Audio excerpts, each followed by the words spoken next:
Hey guys, PsyStarcraft here with yet another patch notes video. You can tell it is professionally done just by the minimap. It's so neat and organized.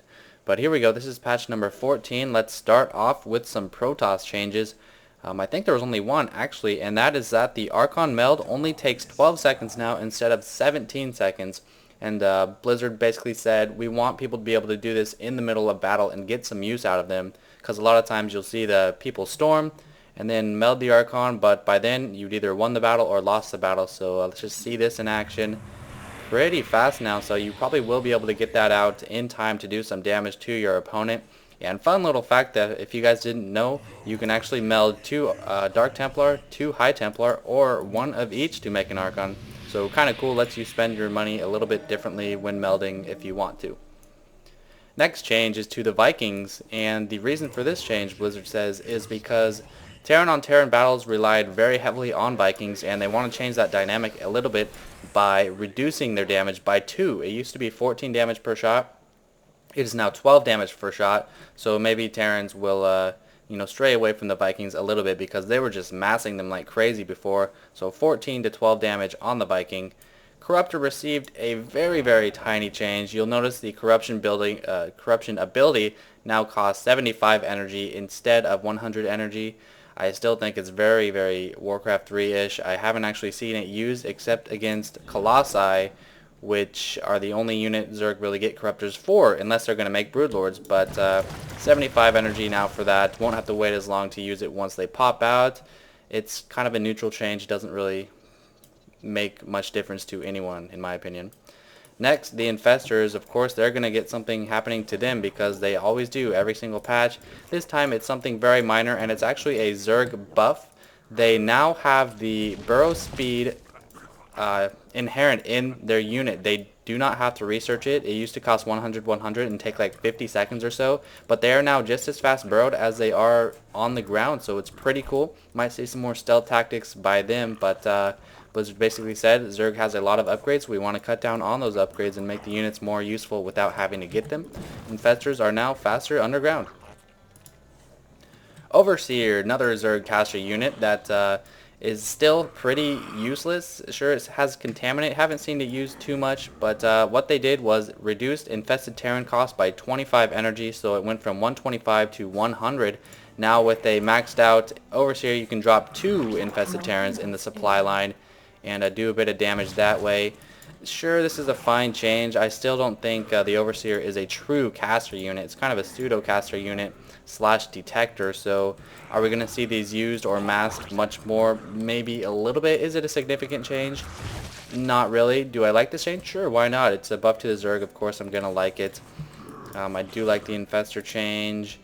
Corruptor change, who knows. Not too familiar with the Terran play to really know about the Vikings, but if it encourages more diverse play, then sure. And the Archon change, yeah, I like that a lot. Maybe Archons will be used a little bit more as a last-ditch effort type of thing. Next, we have Roach. Roaches have been changed just a little bit. I actually forgot to place some roaches on this, so I'll do that after I tell you what the change was. And I'm mining with drones on minerals and gas because I'm too newbie to know how to change the starting resources. So if you know that, let me know. But anyway, the roaches upgrade has been combined into one. So tunneling claws, it costs the same, takes the same amount of time, but it now includes the regenerative carapace, or however, or whatever that word was, that upgrade was. So it will allow them to move underground and have that extra regeneration rate underground.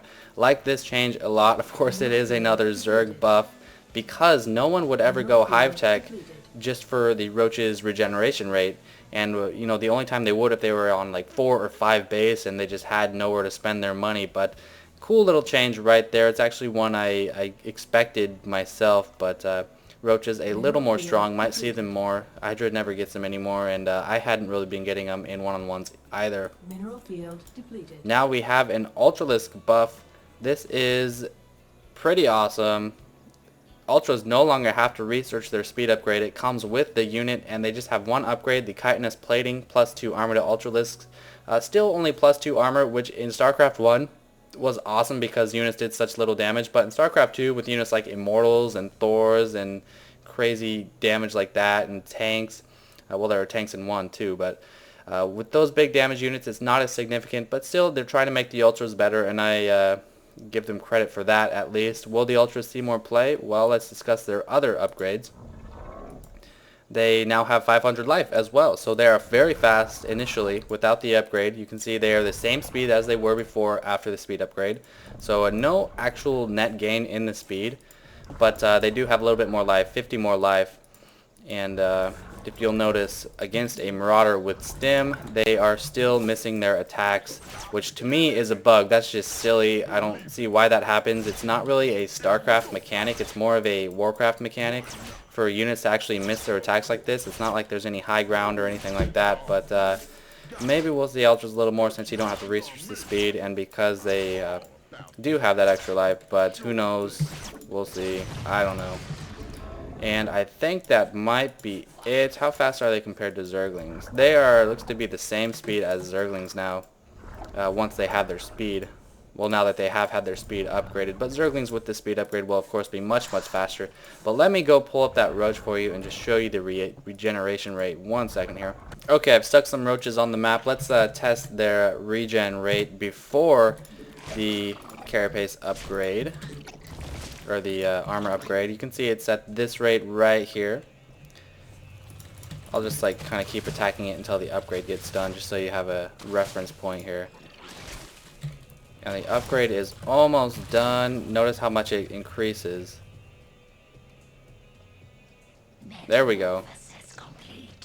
Quite a big change. I think they increased it by 10 per second once that upgrade is complete, so it can actually out-regen a Roach, probably even 2 Roaches for quite a long time. Not quite as much as 2 Roaches, but nice little regen there. And they can also move with that upgrade as well, so might see some use out of the Roaches, from the Roaches in future games from, you know, professional top-level players. And that is it for the patch changes, you guys. Let me just recap one more time. Archon's changed from 17 to 12 build time. Love this change. Vikings reduced from 14 to 12 ground damage. If this increases versatility in Terran armies in TVT, then that's a great change as well. Corruptors can suck it. Infestors now come with their speed while Burrowed upgrade. Going to see a lot more sneaky play from them, and a lot less explosions on their part when armies just tear them up because they're so fat and squishy. So like that change, of course. I'm a Zerg player. Infested Terrans from 125 to 100. You can now poop on 2 on the mineral line, so maybe we'll see some more harassment out of Overseers. Still very expensive for a pretty useless caster unit, although it is a detector, so I don't know about that change. Roach's regeneration and burrow movement is now included in one upgrade. The Ultras now come with their speed researched. Of course, I like both those changes as well. Lots of Zerg buffs coming here. And they also have 50 more HPs. Oh, one change I did forget to mention is Overlord speed now costs 50 more to research. I like this change. It's a very cheap, useful ability. Now it's a little less cheap, and I think that's fair for Zerg. But lots of Zerg buffs, so happy about this patch. I still don't think the Ultras are going to see much play. And that's it, guys. Thanks for watching, and flame me for loving the Zerg.